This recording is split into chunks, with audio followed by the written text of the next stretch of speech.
ज़हरा है कली जिसमें हुसैन और हसन फूल, तेरी सरकार में लाता है रज़ा उसको शफी, तेरी सरकार में लाता है रज़ा उसको शफी, जो मेरा गौस है और लाडला बेटा तेरा।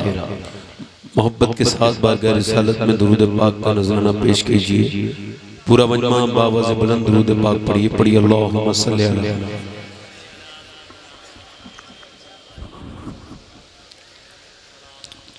बाद हम दुरूद लायक ताज़ीम तकरीम मिंबर शरीफ पर तशरीफ फरमा मेरे इमामी की ज़ीनत और रौनक मुअज़्ज़ज़ उलमाए अहले सुन्नत मुअज़्ज़ज़ हुफ़्फ़ाज़ व क़ुर्रा सामीईन व सामियात, अस्सलामु अलैकुम व रहमतुल्लाहि तआला व बरकातहू। खैरियत से हैं आप लोग? जरा जोर से कहिए अल्हम्दुलिल्लाह। एक बार दुरूद शरीफ और पढ़ लीजिए।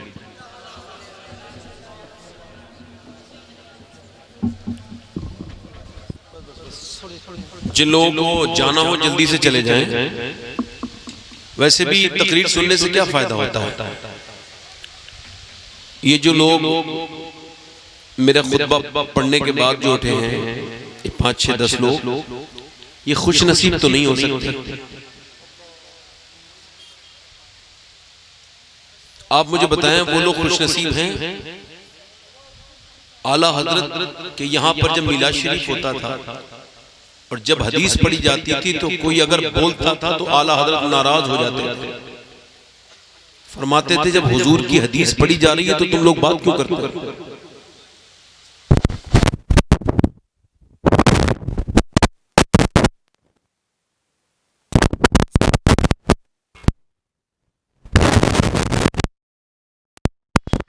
भाई जैसा माइक था वैसे कर दो, जैसा था वैसे करो। मेरी आवाज ही ठीक नहीं है। अच्छा खासा माइक था, आपने क्या कर दिया इसमें? ये क्या हो रहा है? ये कितनी आवाज तेज क्यों आ रही है? इको कम करें इसका।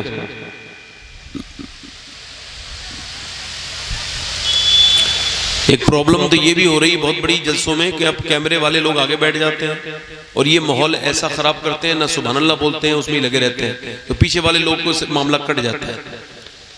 भाई आप ठीक है बैठे हैं, आप अपना काम कर रहे हैं, तो कम से कम दूसरे के काम को तो डिस्टर्ब ना करें ना। भाई आप अगर बैठे हैं तो सुभान अल्लाह वगैरह भी कहिए, और अगर नहीं कह सकते हैं तो किसी और जगह पे लगाइए। समझ रहे हैं कि अब आप बैठ गए तो आप ये समझ रहे हैं कि हम भी सुभान अल्लाह क्यों कहेंगे? भाई हमारा तो कैमरा है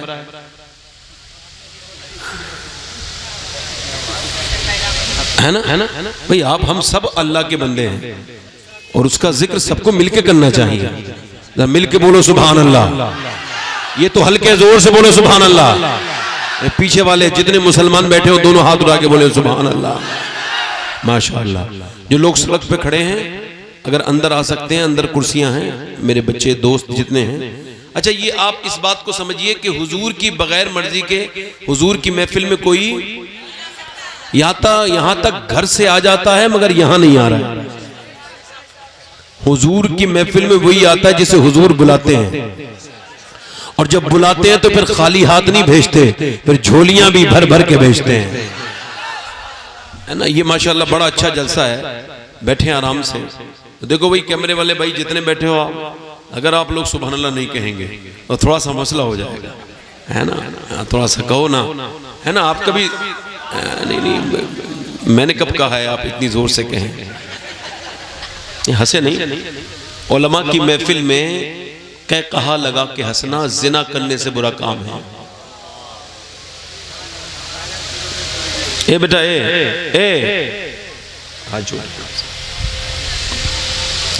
देखिए मैं अब जलसों में अदब नहीं देख रहा हूं, बेअदबी शुरू हो गई। अगर कोई किसी महफिल का नाम जिक्र रसूल है तो उसका अदब भी बल वैसा ही होना चाहिए, या तो उसका नाम ना रखा जाए।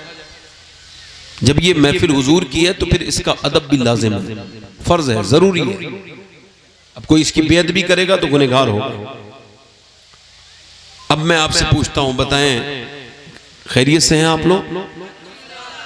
बस यही आदत डाल लें।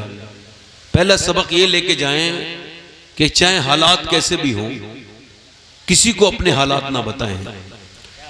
जिसे भी बताएंगे मजाक उड़ाएगा, वो आपके हालात के साथ कुछ नहीं कर सकता। मेरे शेख गौसुल आजम इरशाद फरमाते हैं कि हालात उसको बताओ जो हालात बदल सकता है।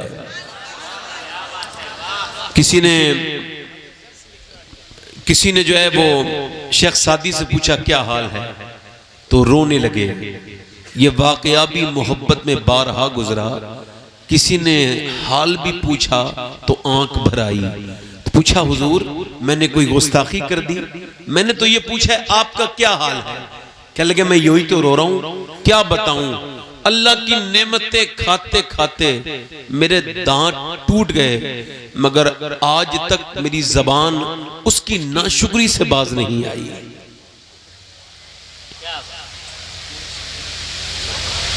राबिया बसरी ने देखा एक आदमी के सर पे पट्टी बंधी हुई है। आपने पूछा ये पट्टी क्यों बांधी है? कहने लगा सर में दर्द है। राबिया ने पट्टी नोच ली और कहने लगी तुझे शर्म नहीं आती? जिस मालिक ने एक जमाने तक तुझे अच्छी सेहत दी तो लोगों से जाके नहीं कहा मेरी सेहत अच्छी है, मालिक ने दी है। आज मालिक ने जरा सा दर्द दे दिया है तो पूरे शहर को बताता फिर रहा है। अपनी जिंदगी में शुक्र का पहलू ऐड करें। जब कोई पूछे क्या हाल है तो यही कहें हर हाल में अल्लाह का शुक्र है। ये माशाअल्लाह नेमते मुस्तफ़ा कॉन्फ्रेंस है। मुझसे पहले आपने हिंदुस्तान के मशहूर शायर जनाब अजमत रजा भागलपुरी को सुना है। चले गए, तशरीफ रखते हैं। अल्लाह ताला इनके आवाज में और बरकतें अता फरमाए। बड़ा मीठा पढ़ते हैं, बड़ा अच्छा पढ़ते हैं। और मेरे बाद आप हिंदुस्तान के एक और मशहूर सनाखा जनाब शाहनवाज हसन साहब, जो कि सरकार हुजूर मुजाहिद मिल्लत की सरजमीन से आए है ना, उड़ीसा से, धामनगर शरीफ से। कहते हैं ना जहां महबूब रहता हो उस गली का तो कुत्ता भी प्यारा लगता है। और ये तो अल्हम्दुलिल्लाह सरकार मुजाहिद मिल्लत के यहाँ के रहने वाले। अल्लाह ताला आप सबको सलामत रखे। मैंने देखे तकरीर तो करनी है ही, मगर मैं देख रहा हूँ कि कुछ तो सुभान अल्लाह कहते हैं, कुछ नहीं कहते हैं। सुभान अल्लाह कहने से 90 नेकियां मिलती हैं। आपके पास ज्यादा नेकियां हो तो आप सुभान अल्लाह फिर भी कहें और बाद में मुझे दे जाएं। मैं गरीब आदमी हूँ नेकियों के मामले में, मेरे पास नेकियां कम है, मगर सुभान अल्लाह कहते रहें। सुभान अल्लाह का मतलब होता है अल्लाह पाक है, और किसी के कहने से वो पाक नहीं होता, वो तो पाक था, पाक है और पाक करने वाला है। मगर जब बंदा कहता है सुभान अल्लाह तो फिर उसकी रहमतें जोश में आती हैं। पूछते हैं ए फरिश्तों ये मेरा बंदा मुझे क्या कहता है? अर्ज करते मालिक वो तुझको पाक कहता है। अल्लाह फरमाता गवाह हो जाऊं मैं तो पाक हूं, मगर मुझे जिसने दिल से पाक कहा है मैंने उसे गुनाहों से पाक कर दिया है।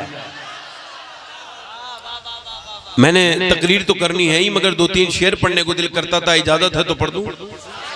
दोनों हाथ उठा के बोलो लब्बैक या हुसैन। दोनों हाथ उठा के लब्बैक या हुसैन। ये उलमा इकराम तशरीफ रखते हैं। मैं तो किसी को जानता नहीं। अल्लाह सबको बरकतें अता फरमाए। आप सबकी नजर है 2-3 शेर। आपसे गुजारिश है कि आप इस पर ध्यान दें और उलमा से गुजारिश है कि दुआ करें। पढ़ दूं 2-3 शेर? देखिए भाई माइक वाले भाई, मेरी आवाज ही खराब है, आपका माइक बिल्कुल ठीक है ना? मैं तो ये मानता हूं, है ना, जो मान लेनी चाहिए। मेरा हुसैन बाग नबूवत का फूल है,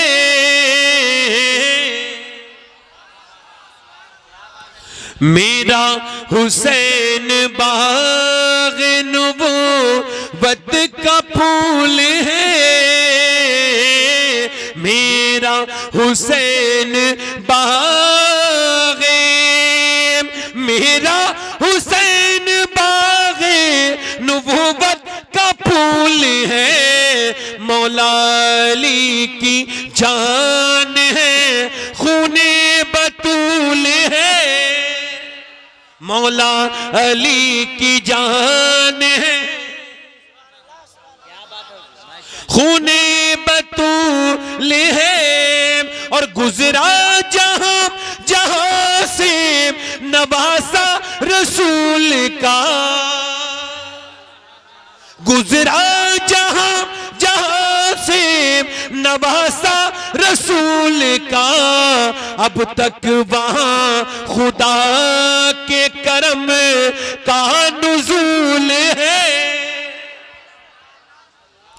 अच्छा, दुनिया में लोग नाज करते हैं अपनी गाड़ियों पर, मर्सिडीज पर। कोई कहता है मेरे पास जैगुआर है, कोई कहता है मेरे पास BMW है, कोई तो बुलेट के पीछे की रबड़ कटवाता है और आवाज करता फिरता है ओ अदाकारी। कोई तो देख लो यार, मैंने 2.5 लाख की बुलेट ली है, उसकी आवाज करता है, लोगों से हजम नहीं होती। हजरत अबू बकर दिन में मदीने में चलते थे तो जूते पांव पहन के चलते थे, रात को चलते थे तो जूते उतार देते थे। पूछा हुजूर ये रात को जूते उतार के क्यों चलते हैं? फरमाया मैं नहीं चाहता कि मेरे पांव की आवाज से किसी मुसलमान की नींद खराब हो जाए। दुनिया को बड़ा नाज है सवारियों पर, ये शेर समाप्त करें। दुनिया में और कौन है शब्बीर के सिवा,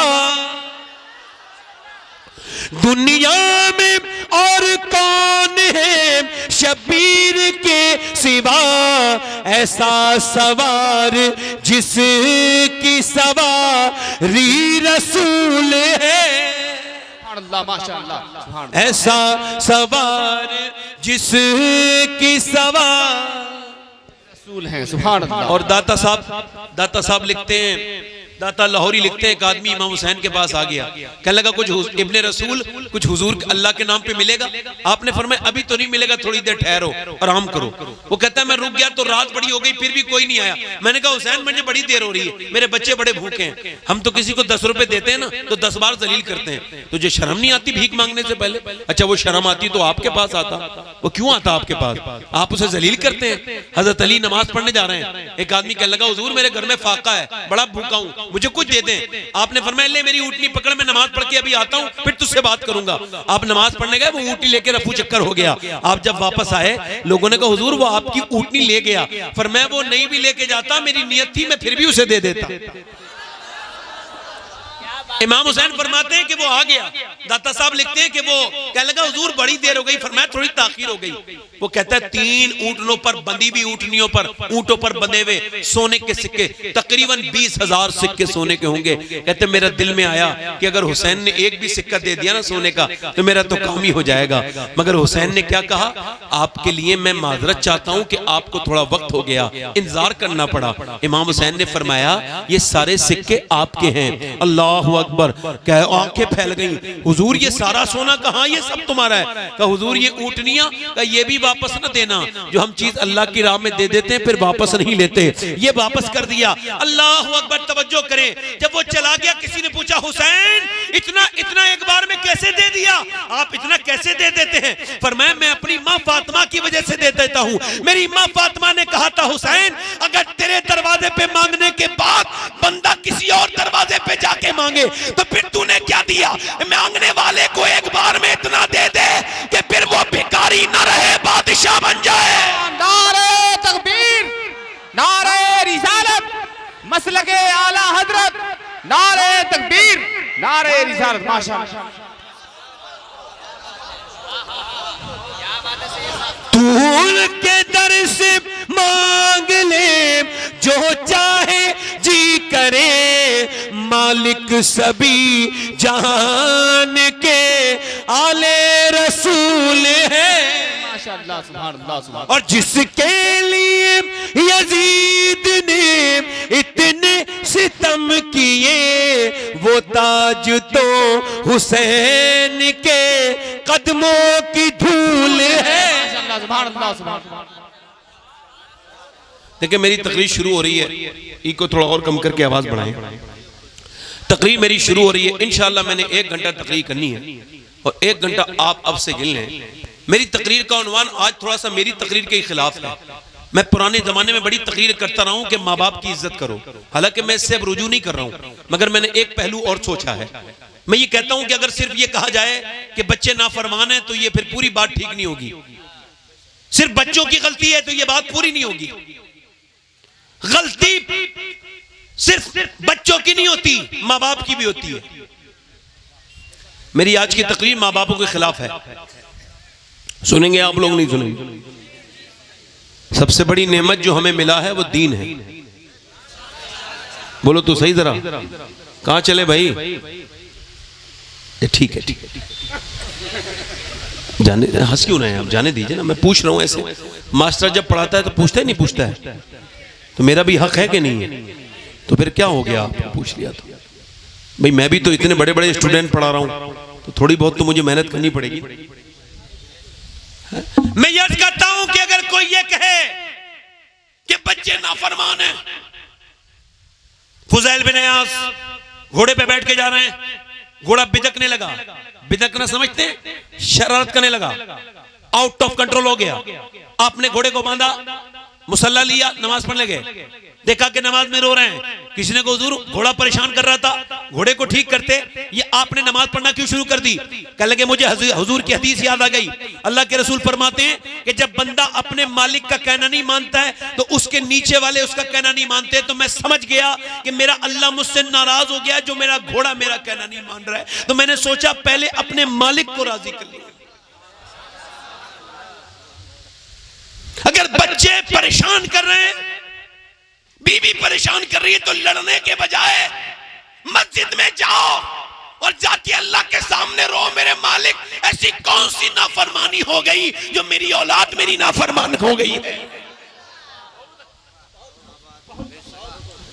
कौन सी ऐसी नाफरमानी हो गई जो मेरे बच्चे मुझसे जो है, डॉक्टर इकबाल कहता है, लोग कहते हैं हुसैन ने करबला के मैदान में हक अदा कर दिया। वो कहता है डॉक्टर इकबाल मैं उनसे कहता हूं अधूरी बात मत किया करो, पूरी बात किया करो। हुसैन ने करबला के मैदान में हक अदा किया है, इसमें कोई शक नहीं है, मगर पहले मदीने में फातिमा ने मां होने का हक अदा किया है, फिर हुसैन ने बेटा होने का हक अदा किया। जब आप अपने घर में बोएंगे बबूल का पेड़ तो क्या निकलेगा बड़े होके? कांटे निकलेंगे नहीं निकलेंगे? आप बताओ, बबूल का पेड़ तो लगा रहे हैं लोग, ये जितने लड़के खड़े होकर पेशाब करते हैं, ये जितने गाने देखते हैं जिनकी तन्हाइयां बर्बाद हैं, अब तो मुझे अफसोस होता है, तकलीफ होती है, बल्कि कभी कभी मैं रोने भी लगता हूं इस बात पर कि आजकल की हमारी नौजवान नस्ल ये बर्बाद हो चुकी है, इसकी तन्हाइयां बर्बाद। इनके स्टेटस देखो तो लगता है ये लड़कियों के बरहना स्टेटस लगाते हैं, तस्वीरें लगाते हैं, गाने लगाते हैं। ये बताओ जब ये खुल के इतनी बड़ी बदतमीजियां कर रहे हैं तो ये छुप के कितने बड़े बड़े गुनाह करते होंगे, ये मियां कितनी गंदगियां करते होंगे। एक बात तो एक मैं बताता हूं, एक होता है गुनाह और एक होता है बगावत। तो गुनाह ये होता है कि जो छुप के किया जाए, मगर उलमा फरमाते हैं जो खुल के किया जाए वो गुनाह नहीं रहता, फिर वो बगावत हो जाती है। ये जो लड़के गंदी तस्वीरें लगाते हैं, जिनकी तन्हाइयां बर्बाद हो चुकी हैं, जिनके ईमान खतरे में है, खुदा की कसम ईमान खतरे में है नौजवान लड़कों के, इनकी मां से पूछो कि जब ये पेटों में थे तो फिल्में देखी थी कि नहीं देखी थी?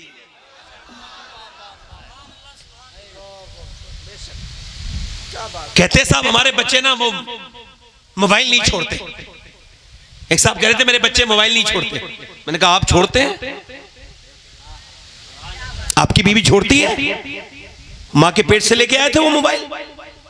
अरे इंसान का बच्चा, जानवर का बच्चा समझदार होता है पैदा होते वक्त, इंसान का बच्चा नहीं होता। कुदरत है अल्लाह की। भैंस का बच्चा पैदा होता है, इमाम गजाली फरमाते हैं पैदा होते ही अपनी मां को पहचान लेता है, दूध पीने लगता है नहीं लगता है बोलो।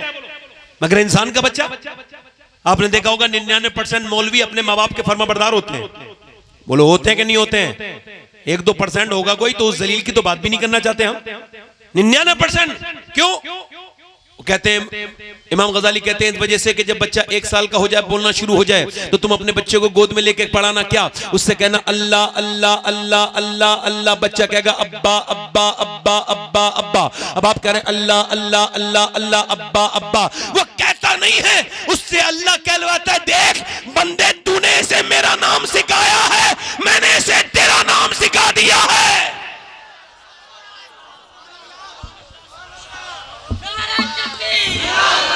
मैंने इसे बोलो मैंने इसे तेरा नाम सिखा दिया है। अल्लाह का नाम सिखाओगे तो अल्लाह तुम्हारा नाम सिखा देगा। याद रखो जो अल्लाह का नहीं हो सकता वो अपने माँ बाप का क्या होगा। याद रखें इस बात को। औरत ये कि तवज्जो करें, अब जरा गौर करें, ये जरा गौर करें, औरत जो है ना वो औरत प्रेग्नेंट मूवमेंट में डॉक्टर के पास गई है और साइंस ये कहता है, वो डॉक्टर का मेडिकल साइंस कहता है, डॉक्टर कहता है तुमने कोई भारी चीज नहीं खानी, तुमने कोई जो है वो गुस्सा नहीं करना, गुस्सा करोगी तो मनफी असरात मुरत्तब होंगे तुम्हारे बच्चे के जहन पर। तुम अगर ये चाहती हो कि तुम्हारा बच्चा मजबूत पैदा हो, तुम्हारे बच्चे के अंदर ताकत हो, तो सेब खाना, बादाम खाना, और तुम अनार खाओगी तो बच्चा खूबसूरत हो जाएगा, और अगर तुम संतरे खाओगी तो बच्चे के अंदर खूबसूरती आ जाएगी। मुझे बताओ, जब अल्लाह का बनाया हुआ फल अगर माँ खाए तो बच्चे पे असर हो जाए, तो अगर अल्लाह का कलाम माँ पढ़ेगी तो क्या बच्चे को पर असर नहीं होगा?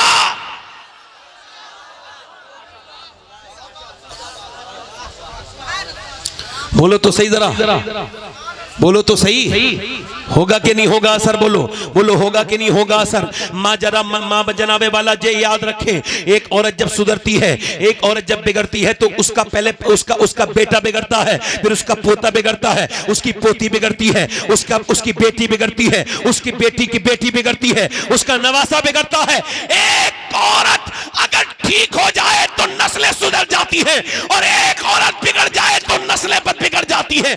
एक औरत अगर मक्के की खदीजतुल कुबरा होती है तो उसकी बेटी फातिमातुज ज़हरा होती है, और उसका नवासा हुसैन होता है।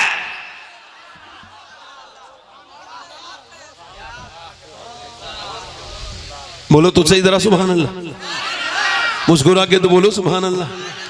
अब मुझे बताओ, अब औरतों को फिक्र इस बात की नहीं। बुजुर्ग कहते हैं, एक बुजुर्ग फरमाते हैं, मैं छोटा सा था 10 साल का, मेरी माँ मुझसे बोली जा नमाज पढ़ने चला जा। कहते मैं नमाज पढ़ने नहीं गया, मेरी माँ ने मुझे कहा नमाज पढ़ने गया, मैं खेल में लगा था, बच्चे खेलते हैं ना अक्सर, का खेल में लगा था, मेरी माँ ने मुझसे कहा नमाज पढ़ने चला जा। कहते मैं नमाज पढ़ने नहीं गया, मेरी माँ ने जोर से कहा जाता कि नहीं जाता, मैं नहीं गया। कहती वो रोटी पका रही थी, उसने रोटी वोटी एक तरफ गिराई और ताकत और गुस्से में आई और बहुत ज्यादा जलाल में आकर के उसने जोर से चिमटा मारा, जिससे रोटी बनाती थी ना, वही चिमटा मेरे सर में मारा, मेरा सर फट गया, मैं एकदम बेहोश होने लगा और मैंने हाथ जोड़ के कहा अम्मा जा रहा हूं, अब ना मानना। कहते खौफ बैठ गया, मैं नमाज में गया, उसके बाद मेरी कभी नमाज नहीं छूटी। मेरी माँ मरने वाली थी तो मैंने अपनी माँ से पूछा, ऐ मेरी माँ ये बता कि तूने एक दिन रोटी फेंक कर मेरा सर फाड़ा था, क्यों, आखिर ऐसा क्यों? तो मेरी माँ ने कहा था मेरे लाल, मुझ पे रोटियां बनाना फर्ज नहीं था, तुझे नमाजी बनाना फर्ज था।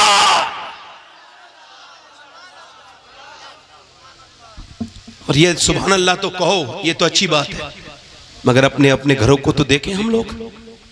आज लड़कियों के क्या म्यार हो गए, औरतों के क्या म्यार हो गए, फिल्में, ड्रामे, गाने बाजे, तमाशे। देखो भाइयों, मोबाइल में मेरी तकरीरें आपको फिर भी मिल जाएंगी, मगर मैं नहीं मिलूंगा। इस वजह से मुझे ध्यान से सुन लो, हो सकता है तो मैं आखिरी तकरीर कर रहा हूं, इस तकरीर के बाद मेरा कोई हादसा हो जाए और मैं मर जाऊं, इंतकाल मेरा हो जाए, और ये मेरी आखिरी तकरीर हो, अपने रब की बारगाह में पहुंचूंगा तो रब मुझसे पूछेगा जरूर, ऐ मेरे बंदे तूने क्या तकरीर की थी, तूने क्या बातें की थी, तूने कैसे बात करता था, हमने तुझे कुर्सी दी थी, हमने तुझे इज्जत दी थी, लोग तुझे इज्जत देते थे, तू इस लायक नहीं था, तू कितना घटिया था, मगर हमने तुझे नवाजा, तो तूने क्या किया? तो कम से कम मैं तो अपनी बात पूरी करके चला जाऊं। औरतें नेक होती थी, मर्द भी नेक हो जाते थे, माएँ नेक होती थी, बच्चे नेक होते थे, बाप नेक होता था, बच्चे नेक होते थे। तवज्जो करें यार, गैर मुनक़सिम हिंदुस्तान है। एक औरत है हमारे गांव में, एक औरत थी, वो अपने उसकी शादी हुई ना तो उसका शौहर कुरान पढ़ा हुआ नहीं था, वो पढ़ी हुई थी, तो उसने अपने शौहर को कुरान पढ़ा दिया, है ना, उसने अपने शौहर को कुरान पढ़ा दिया। एक गैर मुनक़सिम हिंदुस्तान में एक बाज़ैद नाम के बुजुर्ग थे, पंजाब में चौधरी थे, 2 बीबियां थी, तीसरी शादी उन्होंने की, तीसरी, कभी कभी तीसरी बीबी अच्छी मिल गई, कभी कभी बीबी ठीक भी मिल जाती, नेक बीबी मिल गई। उसने देखा कि चौधरी मालदार भी खूब है और खूब शोहरत है, नाम है, मगर नमाज नमाज नमाज तो चौधरी को उसने देखा, बोली बड़ा बेकार इंसान है ये, नमाज नहीं पढ़ता। तो उसने क्या किया, सोचा इसे नमाजी बनाऊंगी। फिर उसने तरकीब सोची क्या से बनाऊं, कैसे बनाऊं।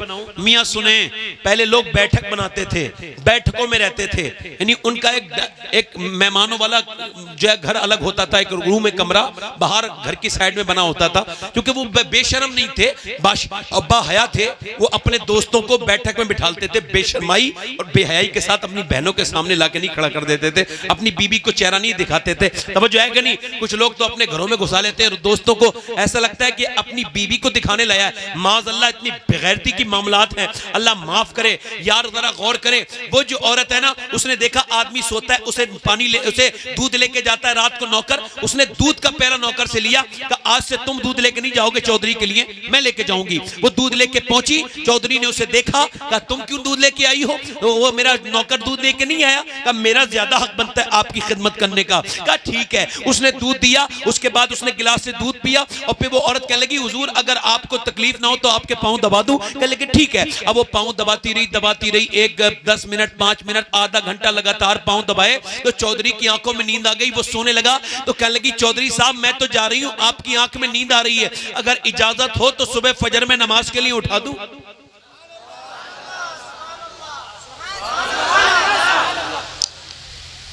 चौधरी ने कहा भाग यहां से, जितनी है उतनी रहे, औकात में भाग। भगा दिया। मगर अल्लाह वालों की बेइज्जती नहीं होती। अल्लाह वालों की बेइज्जती अगर देखे कोई बोलेगा भी ना, इधर उधर कोई बोलेगा तो वो गुनहगार होगा, क्योंकि हुजूर की जिक्र में रखना पड़ रहा है और रखना ठीक बात नहीं है। अगर कोई किसी को दाद नहीं दे सकता तो बात करके परेशान भी ना करे। हम तो किसी के से दाद नहीं लेने आते। तब जो है कि नहीं मेरी बात, मैं तो कभी किसी से उम्मीद नहीं रखता। रब के अलावा किसी और से उम्मीद रखो तो तोड़ देते हैं लोग, इस वजह से नहीं रखनी चाहिए। मेरी तरफ तवज्जो करें यार। वो औरत चली गई, दूसरे दिन फिर आई। चौधरी ने कहा देख अब वो बात ना करना। उन्होंने कहा ठीक है चौधरी आप दूध तो पीजिए। उसने दूध पिया, फिर उसने पैर दबाए, पैर दबाती रही। फिर जब सोने लगा ना, कहने लगी चौधरी जा रही हूं, आप बुरा ना मानना, फजर में आपको उठा दूं। इसने एक जोर से लात मारी, ऊपर थी पलंग के, नीचे गिरी, मुंह के दांत में चोट लगी, मुंह में से खून निकल गया। मगर मियां कितने नेक बाप की औलाद थी, ऐसी उठाया। उठाने के बाद वो अपना बर्तन और लेके चली गई, कुछ नहीं कहा।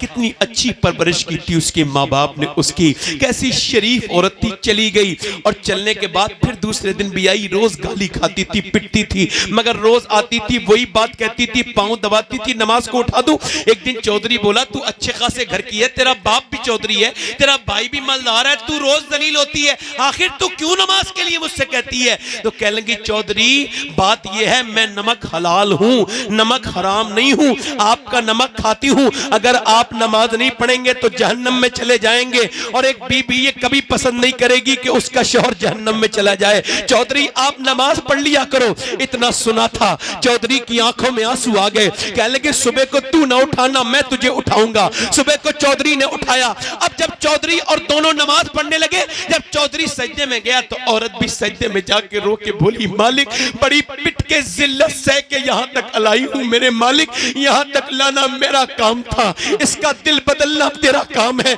मैं दिल नहीं बदल सकती, मेरे मालिक मेरे शौहर को बदल दे, ऐ दिलों को बदलने वाले बदल दे। ऐसा अल्लाह का करम हुआ। चौधरी फिर कभी तहज्जुद की नमाज भी नहीं छोड़ता था। इन दोनों के दरमियान जब बच्चा पैदा हुआ तो उसका नाम सुल्तानुल आरिफीन सुल्तान बाहू था, जिसने कहा था तस्बीह फिरी पर दिल नहीं फिरिया, की लेना तस्बीह फड़ के हूँ, इल्म पढ़ा पर अदब न सीखिया, की लेना अदब न सीख के हूँ। यानी गौसुल आजम के बर्रे सगीर में 2 वजीर हैं, एक का नाम इमाम अहमद रजा खां फाजिल बरेलवी, दूसरे का नाम सुल्तान बाहू सुल्तानुल आरिफीन है। मतलब यह है कि अगर माँ बाप नेक बन जाए तो औलाद वली पैदा होती है।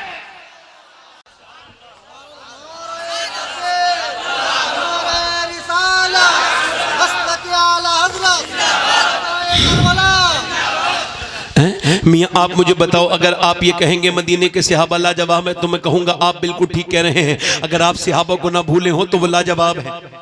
अपने पीरों फकीरों के उर्स करने वाले खूब किया करो। मैं अल्हम्दुलिल्लाह खुद खानका से आता हूँ, सब सारे फकीरों का, पीरों का, कामिल बुजुर्गों के जूतियां मेरे सर पर, मगर मैं ये कहता हूं कि सहाबा का जिक्र क्यों नहीं होते हमारी महफिलों में? उन सहाबा का जिक्र क्यों नहीं होता जिन्हें मदीने से जाते तो देखा गया मगर आते किसी ने नहीं देखा। एक एक कब्र में 60-60, 70-70 शहीदों के दफन हो गए। 2-4 से दुनिया वाकिफ है, गुमनाम न जाने कितने हैं। कितने सहाबा ऐसे थे जो मदीने से गए तो मगर आए कभी नहीं। ऐसा जज्बा था उनके अंदर। इकबाल कहता है हट ना सकते थे, अगर जंग में अड़ जाते थे, पाँव शेरों के भी मैदा सो कर जाते थे, तुझसे सरकश हुआ कोई तो बिगड़ जाते थे चीज ही के हम तोप से लड़ जाते थे। दश्तो दश्त दरिया भी न छोड़े हमने, मेरे जुल्मात में दौड़ा दिए घोड़े हमने। दी अज़ाने कभी यूरोप के कलीसाओं में, कभी अफ्रीका के तपते हुए सहराओं में। शान नजरों में न जचती थी जहादारों की, कलमा पढ़ते थे हम छाओं में तलवारों की। आ गया इन्हें लड़ाई में अगर वक्त नमाज, किबला रू हो के जमी बोझ हुई कौम हिजाब। एक ही सब में खड़े हो गए महमूद आयात, न कोई बंदा रहा और न कोई बंदा नवाज। बंदा साहिबो मोहताजो गनी एक हुए, तेरी सरकार में पहुंचे तो सभी एक हुए। तो ये कह दे कि उखाड़ा दरे खैबर किसने, काट कर रख दिए कुफारों के लश्कर किसने। किसने फिर ठंडा किया आतिश कदाए ईरा को, किसने फिर जिंदा किया तस्किरा यज़दा को। वो सहाबा थे जिनके कदमों की बरकत से हमें दीन मिला है। नारे तकबीर, नारे रिसालत, मसलके आला हजरत। अगर सहाबा लाजवाब है, हजरत मुझे कहने की, ये कहते हुए मुझे बिल्कुल भी खौफ नहीं है कि जब तक औरतें अच्छी नहीं होंगी मर्द अच्छे।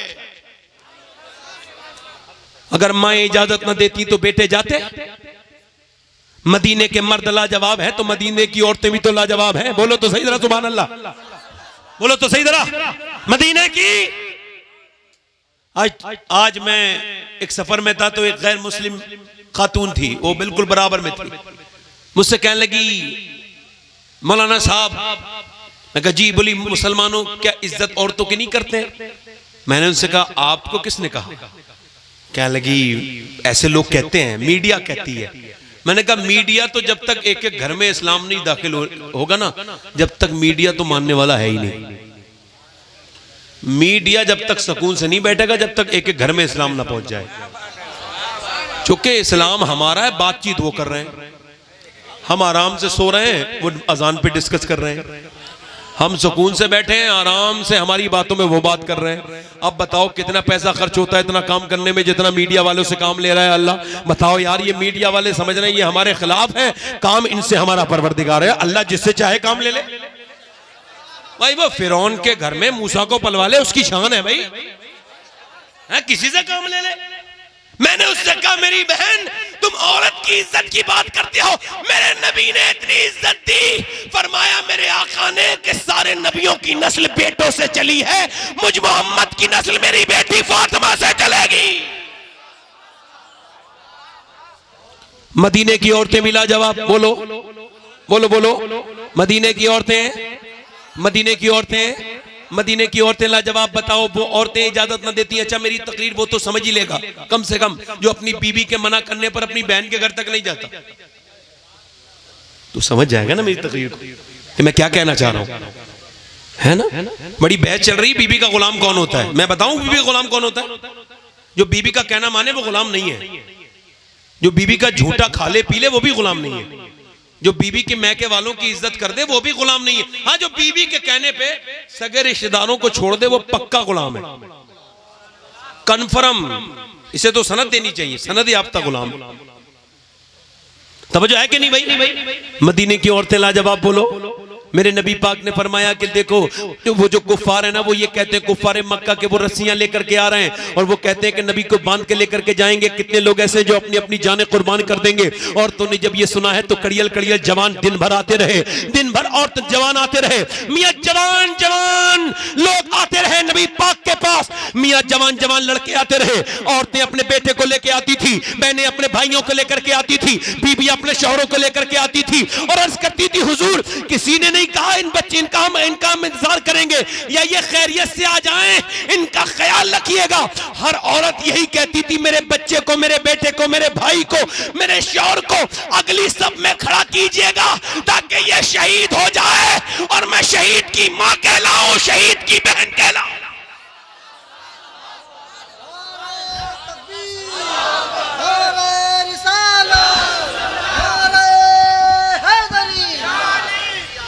बोलो तो सही तरह सुभान अल्लाह। देखो महफिलों में सबको आना चाहिए मगर बदज़ौक़ लोगों को नहीं आना चाहिए। बदज़ौक़ लोग वो होते हैं जो जहां बैठ जाएं वहीं का माहौल खराब, वो मुस्कुराते ही नहीं, रिस्पॉन्स ही नहीं करते। ऐसे लोग तो हुजूर की सबसे बड़ी सुन्नत ही नहीं समझ पाए। सरकार की सबसे बड़ी सुन्नत है आप मुस्कुराते बहुत हो, उस तबस्सुम की आदत पे लाखों सलाम। बोलो तो सही सुभान अल्लाह, मुस्कुरा के बोलो जरा सुभान अल्लाह। वो मियां औरतें लाजवाब नहीं थी जिन्होंने ये कहा हुजूर हमारे बच्चों की हम ख्याल की बात नहीं करते, हम ये कहते हैं आप हमारे बच्चों का ख्याल रखिएगा या रसूल अल्लाह, हम ये कहते हैं या रसूल अल्लाह आप हमारे बच्चों का ख्याल रखिएगा। तवज्जो करें मेरी तरफ जरा गौर करें, मेरे हमारे बच्चों का आप ख्याल रखिएगा। अब देखे पूरा दिन गुजर गया, औरतें आती नहीं मगर रात के वक्त में मुसल्ला बज गया। सैयदा खंसा, कभी गूगल करके देखिएगा विकिपीडिया पे आपको खंसा मिल जाएगी, शायरा है, अरबिक शायरा है, अरबी शायरी बहुत बेहतरीन शायरा थी। नबी पाक के सामने वो उसने कलमा पढ़ा और जब कलमा पढ़ा तो कुछ दिनों के बाद कहने लगी या रसूल अल्लाह मैंने जब कलमा पढ़ा है और जब मैं अपने जबान से अल्लाह का जिक्र करती हूँ तो मेरे सर के बालों से अल्लाह की आवाजें आती हैं, अल्लाह अल्लाह की आवाजें आती हैं। सैयदा खंसा रात के वक्त में रो रही है, मुसल्ले पे बैठी हुई रो रही है। उसके दोनों बच्चे उठे हैं, एक 11 साल के तकरीबन उम्र है, एक की 13 साल की तकरीबन उम्र है। दोनों बच्चों ने अपनी माँ को रोते देखा, करीब गए, मुसल्ले पे माँ रो रही है, अम्मी जान क्यों रो रही है? माँ ने अपने बच्चों की तरफ सलाम पहनने के बाद देखा, कहा बेटा तुम्हें बताने की बात नहीं, अम्मी जान बताएं क्यों रो रही है? माँ कहती है बेटे तुम्हें बताने की बात नहीं है। कहा अम्मी जान हम हमारी आपकी आंखों में हम आंसू नहीं देख सकते। माँ कहने लगी बेटे देखना चाहते हो, पूछना चाहते हो? कहा बेटे बात यह है कि सब औरतों ने अपने अपने जवान लड़कों को हुजूर की बारगाह में पेश किया है मगर मेरे पास तो कोई बच्चा नहीं जवान, मेरा दिल चाहता है कि मैं भी अपने बेटे को पेश कर दूं। दोनों छोटे छोटे बच्चे कमरे में गए, छोटी छोटी शमशीरें हवा में लहराते हुए आए। कहा हुजूर के पास लेके तो चल माँ, हम जान दे देंगे अपनी, तेरे मेरी माँ तेरे दूध पे हर्फ नहीं आने देंगे मेरी माँ। बच्चों ने इस तरह से जब ये कहा माँ की आंखों में आंसू आ गए। बच्चे बोले अम्मा लेके चल, हुजूर की बारगाह में लेके तो चल, हम अपनी जान दे देंगे।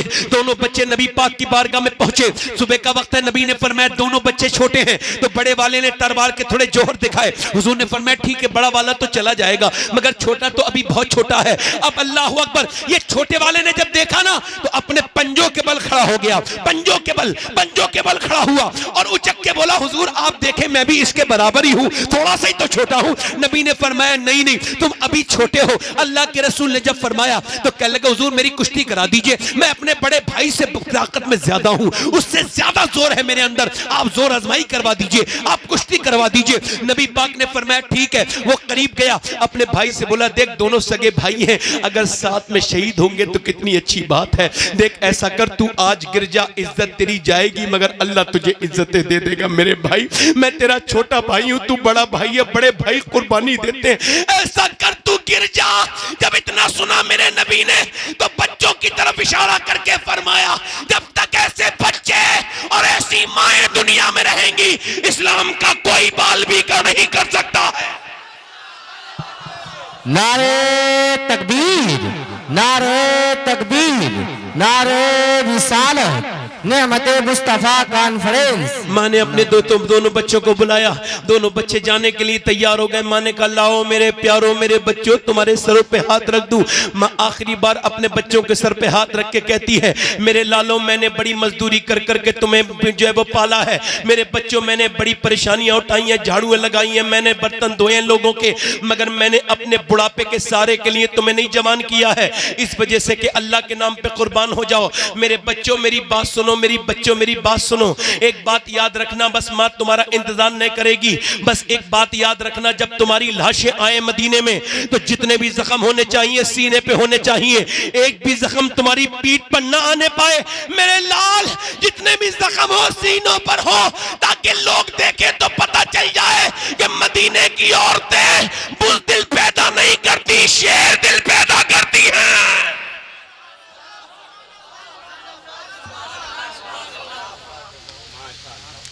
इतनी देर में एक और सियाबिया आ गई, और जब उसने बातचीत करना शुरू की तो सारे सियाबा रो रहे हैं, औरतें भी रो रही हैं। उसने मालूम है क्या बात की? कहने लगी हुजूर मेरे बेटे को भी लेके चले जाएं। सरकार ने फरमाया आपका बेटा कहाँ है? कहने लगी हुजूर ये मेरा बेटा है, 2.5 साल का बच्चा था। हुजूर ने फरमाया इसका क्या करेंगे, ये जंग में क्या करेगा? कहा हुजूर ऐसे मेरे आका आपकी तरफ तीर आते होंगे ना मैदान जिहाद में। कहा हुजूर से कहने लगी या रसूलल्लाह जब तीर आए ना आपकी तरफ तो या रसूलल्लाह बस मेरे बच्चे को ढाल की जगह इस्तेमाल कर लीजिएगा, आपको ढाल की जरूरत पड़ती होगी।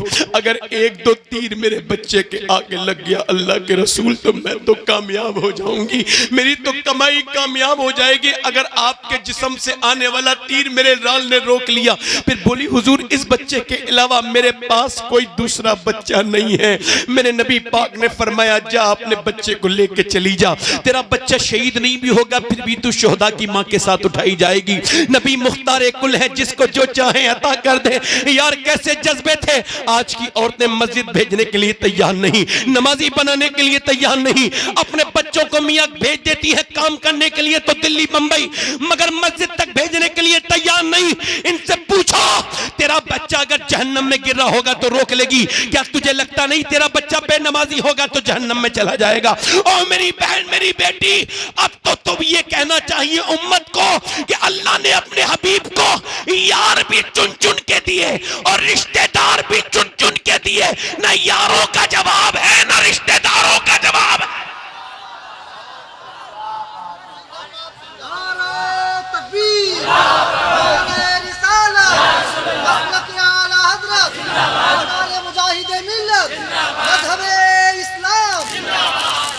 एक औरत और आ गई, 70 साल से तकरीबन ज्यादा उम्र है उसकी, 70 साल से भी ज्यादा उम्र है, और आके बोली मैं भी जाऊंगी। बोलो तो सही सुभान अल्लाह, जंग में जाऊंगी। सुभान अल्लाह। पहले जमाने की बुढ़ियां कितनी अच्छी थी और आज के जमाने की बुढ़ियां, सहाबा इकराम उस जमाने की बूढ़ी औरतें सुभान अल्लाह अजीम थी, मुकद्दस थी। बोलो तो सुभान अल्लाह यार। और आज की तो खुराफात करने से, सब बुढ़ियों को तो नहीं कह रहा हूं, सारी बुढ़ियों को नहीं कह रहा हूं, मगर ये जो खुराफात करती हैं इन्हें तो कह ही रहा हूं, जिन्हें बुरा लगे उन्हें कह रहा हूं। ये बुढ़ियां जो परेशान करती हैं अपनी बहुओं को, अगर बेटा जरा मोहब्बत से बात कर लेना तो बड़ी तकलीफ हो जाती है ना, तकलीफ हो जाती है, लड़ाती है, उल्टी सीधी झूठी सच्ची बातें सुनाती है। हुजूर फरमाते जो मियां बीबी के दरमियान झगड़ा कराए उस पे लानत है, चाहे वो सास हो या फिर तो किसी की बहन हो, तो झगड़ा कराए उस पे। और अक्सर हमने देखा है मियां बीवी में खुद झगड़े नहीं होते हैं, दूसरे ही कराते हैं, है ना। अच्छा बुढ़ियां जहन्नम में जाएंगी ऐसी, कौन इन्हें कौन बचाएगा जहन्नम से? बताएं जरा। जो यतीमों पे जुल्म करती हैं, गरीबों पे जुल्म करती हैं। मेरे पड़ोस की एक लड़की आई, कह लगी सैयद साहब कोई दुआ कर दो, कोई ताबीज। मैं तो नहीं करता, क्या बात है? कह लगी आपको पता है मेरा बाप बीमार रहता है। मैंने कहा ठीक है बात आपकी, बीमार रहता है। कह लगी मेरी सास जो है ना मुझे ताने देती है, कहती तो कुछ नहीं लेके आई। अल्लाह अकबर। कहती मेरा तो बाप बीमार है, भाई कभी जाते नहीं, मैं तो खुद उसके घर की नौकरानी हूँ, सारे काम दिन भर करती हूँ, फिर भी 8 दिन में 10 दिन में एक बार ताना जरूर देती है, मुझे बार बार जलील करती है। जो अपनी बीवियों को मारते हैं, तोड़ते हैं, कहते भाग जा अपने मैके चली जा, वो जाती नहीं है, पिटती कुटती वहीं रहती हैं। और क्यों नहीं जाती? कह लगी कैसे जाऊं, मेरे बाप ने तो कर्जा लेके मेरी शादी की थी, मैं भी जाके चली गई तो बाप के ऊपर क्या गुजरेगी, क्या तकलीफ होगी। अल्लाह अकबर। पिटती है, कुटती है, वहीं रहती है। अल्लाह अकबर। बेटियां कितनी प्यारी होती हैं, कितनी प्यारी प्यार करता है बंदा अपनी बच्चियों से, बेटी से 18-20 साल तक पालता है। बहन को, बेटी को चली जाए तो कहीं ताने मिल रहे हैं, कहीं तकलीफें हो रही हैं। अल्लाह बेटियों पर रहम फरमाए। आप क्या समझते हैं वो घर आबाद हो जाएगा जिसमें यतीम बच्ची रोती हो, जिसमें गरीब बच्ची रोती हो? अल्लाह के रसूल फरमाते हैं, सुने कौन सा घर अच्छा है? अडानी का घर अच्छा है? अंबानी का घर अच्छा है? कौन सा घर अच्छा है? सुने, जिसमें ज्यादा टाइल्स लगी वो, या जिसमें मार्बल या एसियां लगी हुई है वो, या जो बंगला है वो? नहीं नहीं, अल्लाह की बारगाह में सबसे अच्छा घर वो है जिसमें यतीम रहता हो और उस पर कोई जुल्म ना होता हो, जिसमें यतीम खुश रहता हो। समझ रहे बात करनी? खुदा की कसम मैं सही बता रहा हूं आपको, आजकल के जमाने की औरतें, उम्मे अम्मारा नाम है, क्या नाम है? बोलो तो सही तरह। उम्मे अम्मारा कहती मैं भी जाऊंगी, बूढ़ी औरत है, मैं भी जाऊंगी, मैं भी जाऊंगी। हुजूर ने फरमाया तू क्या करेगी? कहने लगी हुजूर मैं सरकार मैं जख्मियों को पानी पिलाऊंगी। क्या करूंगी? बोले जख्मियों को पानी पिलाऊंगी और जख्मियों की मरहम पट्टी करूंगी। मगर चली गई। जब गई तो जंग शुरू हुई तो सहाबा इकराम ने देखा कि नबी करीम की तरफ हमला बोल दिया एक कुफ्फार ने। वो नबी को माज़अल्लाह कत्ल करना चाहते थे, आगे बढ़े और आके नबी पाक की तरफ आए तो ये भी तलवार सूत के मैदान में आ गई उम्मे अम्मारा। नबी ने देखा ये भी एक तरफ खड़ी है एक हिस्से पर, तो हुजूर ने इसकी तरफ देखा, बाजू कमजोर था। सरकार ने देखा तो कहने लगी हुजूर आप दिल थोड़ा मत कीजिएगा, मेरे आका जब तक मेरी जान में जान है एक को भी इधर नहीं आने दूंगी। तलवार सूत के शेरनी की तरह खड़ी हो गई। काफिर होते बुज़दिलों ने उसी की तरफ हमला किया। एक ने हमला किया, तलवार रोक के काट दिया। दूसरे ने हमला किया, बार रोक के काट दिया। 1 2 3 7 आए, 7 जवानों को बूढ़ी ने जहन्नम में पहुंचा दिया। भगदड़ मच गई कुफ्फारों के लश्कर में। भागे, बोले क्यों भागते हो? कब मुसलमानों से मत लड़ो। कहा क्यों? का जब बूढ़ी उम्मे अम्मारा की तलवार में इतनी धार है तो फिर अली की तलवार का आलम क्या होगा? नारे तकबीर, नारे रिसालत, मसलके आला हजरत, नारे तकबीर।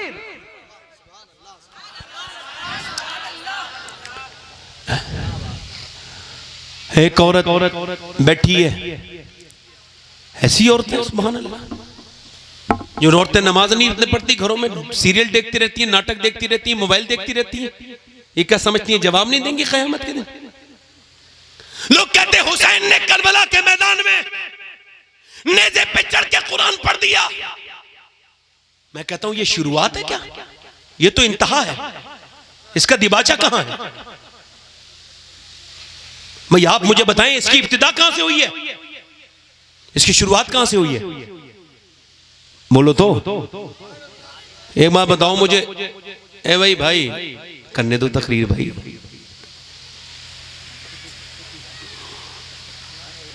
मान जाओ भाई।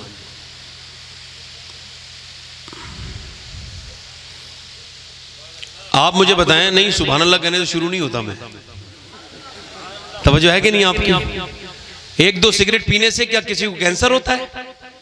नहीं, 20-25 साल लगातार मेहनत करनी पड़ती है, फिर कहीं दिल का बाल बंद होता है। डॉक्टर कहता है भाई आपको मुबारक हो कि लें आप ये। आप कहाँ आ रही हैं? आप किसी के बच्चे के हाथ भिजवा दें, आप जाएं। आप बेटे आप न आओ, बेटे आप जाओ, वालेकुम सलाम, जाओ बेटे बैठो जाओ। ये जो मेरी बहन बेटी आई हैं अपनी मर्जी से आई हैं, ये ठीक है, इसको आपने बंद कर देना। ठीक है, ठीक है, गलत मैसेज जाएगा इसका। ठीक है, ठीक है, बैठ जाए। हाँ, कोई मेरी बहन बेटी वो पर्दे के लायक है, वो पर्दे में रहे। आप मुझे बताएं एकदम क्या दिल का दौरा पड़ता है सिगरेट पीने से? नहीं, 20-25 साल के बाद भड़ाका होता है ना? 20-25 साल के बाद भड़ाका होता है। 1 2 गुटखा खाने से किसी को कैंसर होता? कोई खाता गुटखा? नहीं, 15-20 साल मेहनत करके डॉक्टर कहता है भाई आपका मुंह सड़ चुका है, ये आपके मुंह में कीड़े पड़ गए, अब आप मर जाएंगे, बच्चे आपके यतीम हो जाएंगे। जिसके पैगंबर ने आखिरी वक्त में मिसवाक किया हो, उसके उम्मती जब ये गंदी चीजें खाते हैं शर्म आती है देख करके। ये सब खाते हैं, एकदम कुछ नहीं होता, हल्के हल्के चीजें बनती हैं, कंपाउंडिंग इफेक्ट होता है। मौला कायनात मौला अली फरमाते हैं मैं अपने घर में आया, कहते हैं मैं अपने घर में आया 15 दिन के बाद। कितने दिन के बाद? बोलो बोलो 15 दिन के बाद। कहते हैं मौला अली कितना कैसे कुरान पढ़ते थे आपको बताऊं। लोग कहते हैं करबला में नेज़े पे हुसैन ने कुरान पढ़ के चढ़ के कुरान पढ़ दिया। मेरी तरफ तवज्जो करें, आपको बताएं मौला अली फरमाते मैं ऐसे कुरान पढ़ता था कि घोड़े पे बैठता था, और घोड़े पे बैठता था मैं अपना पांव रकाब पे रखता था, और मैं जीन पे बैठने से पहले पहले एक कुरान पूरा कर लिया करता था। और इस बात को अशरफ अली थानवी ने भी लिखा है। आप समझ रहे बात को नहीं? मौला अली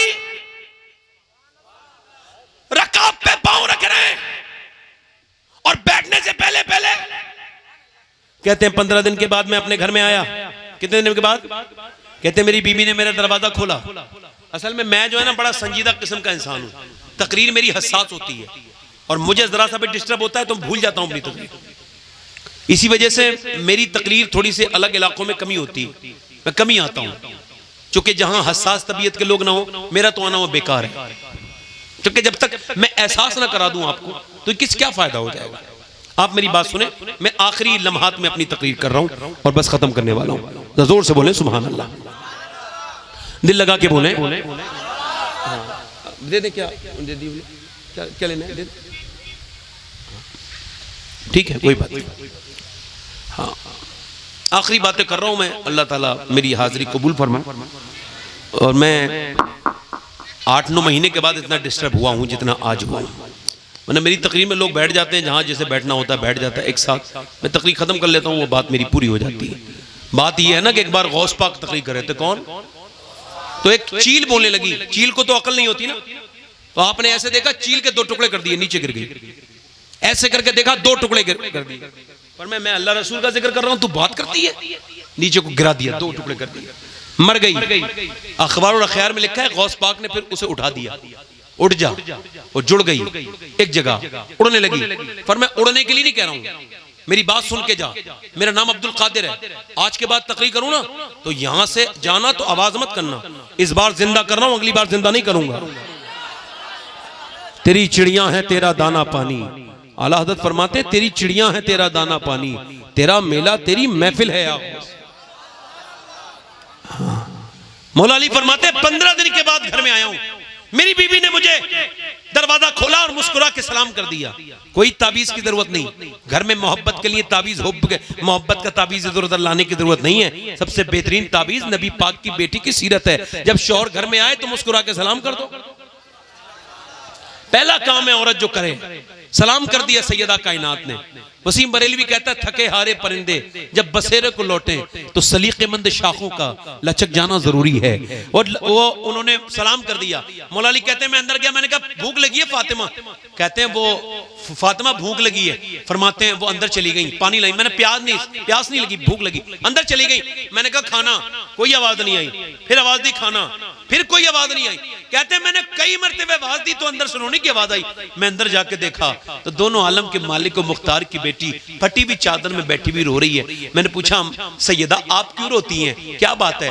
कह लगी मुझे बड़ा अफसोस है कि आपको खाना नहीं दे पा रही हूँ। कहा क्यों? कहा जब आप घर से गए थे 7 दिन का या 8 दिन का फाका था, आज घर में आए हैं तो काफी दिन हो गए हैं, हमारे घर में कुछ बना नहीं है, आपके दोनों बच्चे भी भूखे हैं। अल्लाह अकबर, खजूर की गुठलियां चूस चूस के सो गए हैं। अल्लाह अकबर। कहती है फिर मौला अली कहते हैं फिर फातिमा और ज्यादा रोई और कहने लगी और रोई। मैंने कहा क्या हुआ फातिमा? कहने लगी मेरे अब्बा के घर में 16 दिन से चूल्हा नहीं जला है, मेरे अब्बा के घर में। मौला अली कहते मैं थका हुआ आया था मगर फिर मजदूरी करने बाग में चला गया, अपने नबी के लिए मैं लेके आऊंगा कुछ। कहते मैंने बाग वाले से कहा कुछ मुझे मिलेगी मजदूरी करने के लिए कोई काम? कहा तुम पानी निकालो। कहते बड़ी डोल बड़ी रस्सी, मैंने पानी निकाला, 3 डोल में थक गया, थक के निढाल होके बैठ गया।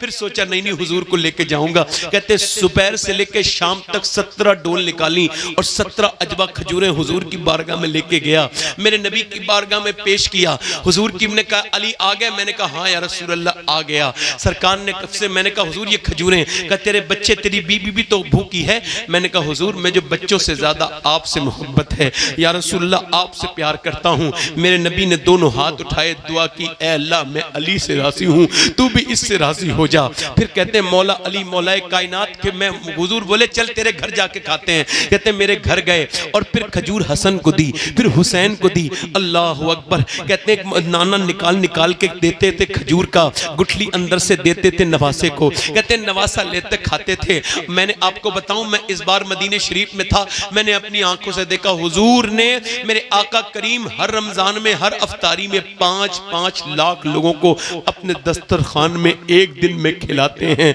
मगर मेरे नबी ने अपने पेट से पत्थर बांधे थे। अल्लाह के रसूल अपने पेट से पत्थर बांधते थे। अल्लाह अकबर। खाते हैं तेरे दर का, पीते हैं तेरे दर का, पानी है तेरा पानी, दाना है तेरा दाना। जिस नबी ने हमारे लिए दुआएं की पेट पे पत्थर बांध के, मौला अली फरमाते फिर नबी ने मेरी बीबी को देखा, फातिमा को चादर फटी हुई थी, अब्बा से चादर छुपाने लगी। फरमाया फातिमा चादर मत छुपाओ, ये चादर फटी हुई जरूर है, मगर जन्नत की हर हूर ये दुआ करती है काश फातिमा की चादर मुझे सर पे रखने का मौका मिल जाए। इमाम हसन कहते हैं मैंने अपनी अम्मी को देखा, मेरी अम्मी के 7-7 दिन की भूखी होती थी, मगर पूरी रात कुरान पढ़ती थी। मेरी माँ अपने हाथ से झाड़ू लगाती थी, कुएं से पानी भर के लाती थी, पूरी रात कुरान पढ़ती थी। अल्लाह अकबर। मौला अली कहते मेरी शादी हुई फातिमा के साथ। मैंने पूछा फातिमा ये बताएं आप कुरान कैसे पढ़ती हैं? मैं कुरान पढ़ता हूं तो रकाब पे पांव रखता हूं, तो फिर आप ज़ीन पे बैठने से पहले एक कुरान पूरा कर लेता हूं, आप कैसे कुरान पढ़ती हैं? तो फातिमा कहने लगी मेरे सरताज, अपने अब्बा की बरकत से मैं चक्की चलाती हूं, चक्की में दाने डालती हूं, एक राउंड पूरा नहीं होता कि फातिमा का कुरान पूरा हो जाता है। जब बाप ऐसा कुरान पढ़े और माँ ऐसा कुरान पढ़े तो बेटा करबला पे नेज़े पे चढ़ के कुरान पढ़ दे तो कौन सी हैरत की बात।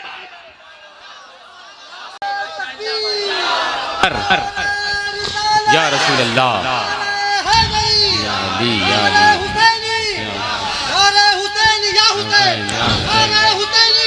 हुसैन ने करबला में अपना सर दे दिया, मगर अपना घर दे दिया, मगर मियां यजीद जो कि शराबी था उसके हाथ पे बेअत, बोलो उसके हाथ पे बेअत नहीं की। हुसैन का सर कट गया, हुसैन शहीद हो गए।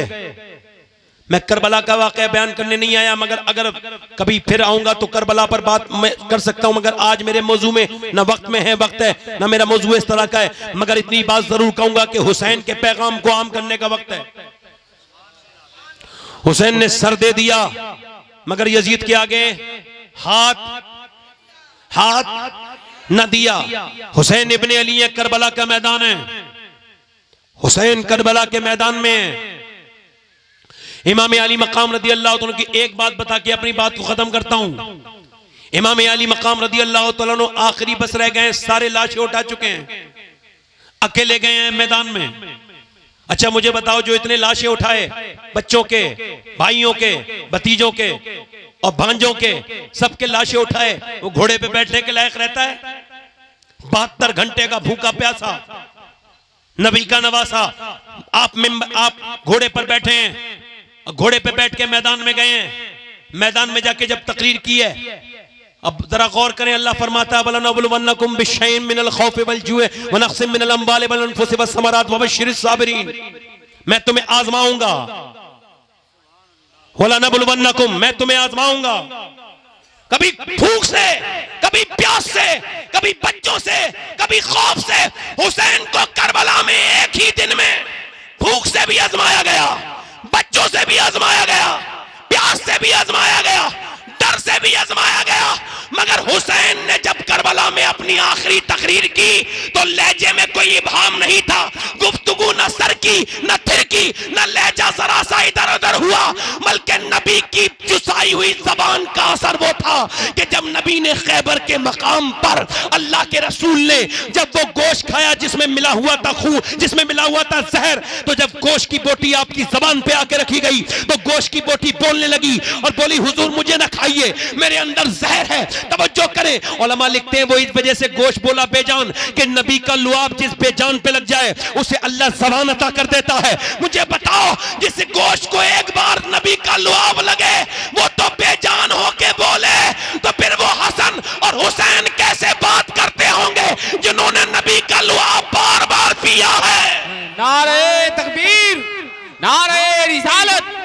मसलके आला हजरत, नारे तकबीर, नारे रिसालत। माशाअल्लाह। हुसैन करबला के मैदान में गए हैं, तकरीर के इमाम ने तकरीर की है, मगर फिर आपने तलवार चलाई है। इधर देखे तलवार चलाई है। अगर ये इमाम अली मकाम का महीना है, हुसैन का जिक्र नहीं होगा तो हक अदा नहीं होगा। हुसैन करबला के मैदान में गए हैं, मियाँ इतनी लाशें उठाने के बाद तकरीर की है और कहते हैं कोई मेरे मुकाबले में 22,000 की हिम्मत नहीं होती है।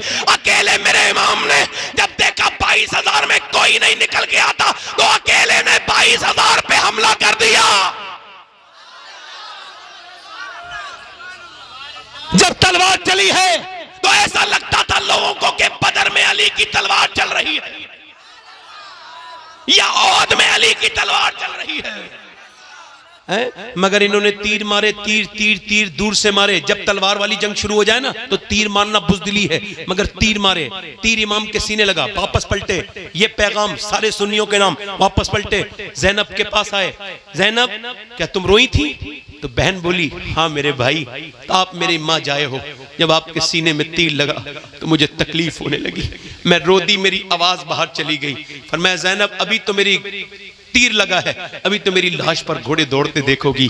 मेरी बहन औरत की आवाज भी औरत है। अम्मी आयशा कुरान पढ़ रही है मस्जिद नबी में, मस्जिद नबी में कुरान पढ़ रही है, आवाज बाहर को आ रही है। हुजूर ने पत्थर उठा लिया, लगा दिया पत्थर उस जगह पे जहां से आवाज आ रही थी। फरमाया आयशा इतनी जोर से कुरान न पढ़ो कि बाहर आवाज जाए। पढ़ने वाली उम्मुल मोमिनीन हो, पढ़ा जाने वाला कुताब अल्लाह का कलाम हो, जिसकी पाकी का बयान उसी कलाम में मौजूद हो, और सुनने वाले सहाबा हो तो नबी को पसंद नहीं। आज मुसलमान लड़कियां, अगर ये लड़कों को पैगाम दिया होता लड़कों ने अपनी बहनों को, इमाम ने कहा ज़ैनब अभी मेरी, और फिर उसके बाद ये हुआ भी कि फिर इमाम शहीद हो गए, सारी लाशें पड़ी हैं, फातिमा के लाडले का आखिरी दीदार